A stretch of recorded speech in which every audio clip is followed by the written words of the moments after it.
యాదాద్రిగా పిలువబడుతున్న యాదాద్రికి యాదగిరిగుట్టగా నామకరణము చేయబోతున్నామని ఎమ్మెల్యే ప్రభుత్వ వీపు బిర్లా ఐలయ్య అన్నారు. కాగా ఐలయ్య యాదాద్రి శ్రీ లక్ష్మణ నరసింహస్వామి వారిని దర్శించుకుని ప్రత్యేక పూజలు చేశారు.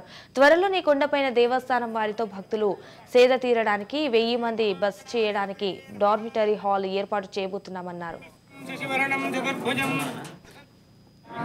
శ్రీ ఆది లక్ష్మణస్వామి సాతి నక్షత్రం జన్మదిన సందర్భంగా తెలంగాణ ప్రజలకు స్వామివారి ఆశీస్సులు ఉండాలని కోరుకుంటూ ఆ స్వామివారి ఆశీస్సులతోటి తెలంగాణలో దినదినాభివృద్ధిగా అన్ని విధాల స్వామివారి ఆశీస్సులు పేద ప్రజలకు ఉండాలని కోరుకుంటూ యాదాద్రి అభివృద్ధి విషయంలో ఈ గడిచిన 3 నెలల ఎంతో అభివృద్ధి దిశగా ముందుకు పోతున్నందుకు ఇక్కడ ఉన్నటువంటి ఆలయ ఈవో కానీ ఆలయ శాశ్వత చైర్మన్ గారు అదేవిధంగా ఎంప్లాయీసు దీనికి సంబంధించినటువంటి ఎండోమెంటు అందరూ కూడా పెద్ద ఎత్తున వచ్చే భక్తులకు వసతి కల్పిస్తూ ఆ స్వామివారి దర్శనాలను సులభతరంగా చేస్తున్నటువంటి వీళ్ళందరికీ ప్రత్యేకంగా ధన్యవాదాలు.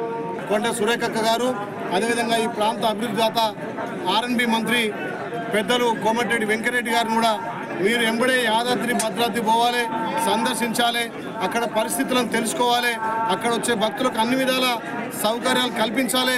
మీరు పోయి విజిట్ చేసిన తర్వాత నేను ఖచ్చితంగా వచ్చి యాదాద్రికి ఎక్కువ నిధులిచ్చి ఆ ప్రాంతాన్ని కూడా పర్యవేక్షిస్తానని చెప్పి నిన్న మాట ఇవ్వడం జరిగింది. గత 100 సంవత్సరాల నుంచి వస్తున్నటువంటి యాదగిరిగుట్ట పేరును వీళ్ళు యాదాద్రిగా, అక్కడ భద్రాచలాన్ని భద్రాద్రిగా మార్చారు. అది సాంప్రదాయానికి విరుద్ధం. తెలంగాణ పదాలు ఉంటే తెలంగాణ ఆత్మ గౌరవం ముఖ్యం. 60 సంవత్సరాలు కొట్లాడి తెచ్చుకొని తెలంగాణలో ఆంధ్ర పేర్లు ఉండొద్దని చెప్పి గౌరవ ముఖ్యమంత్రి అంటే నిజంగా నా జన్మ ధన్యమైంది. మళ్ళీ పాత పేరు యాదగిరిగుట్ట అది త్వరలో నామకరణ ముఖ్యమంత్రి గారు చేయబోతున్నారు. శ్రీ ఆది లక్ష్మణస్వామి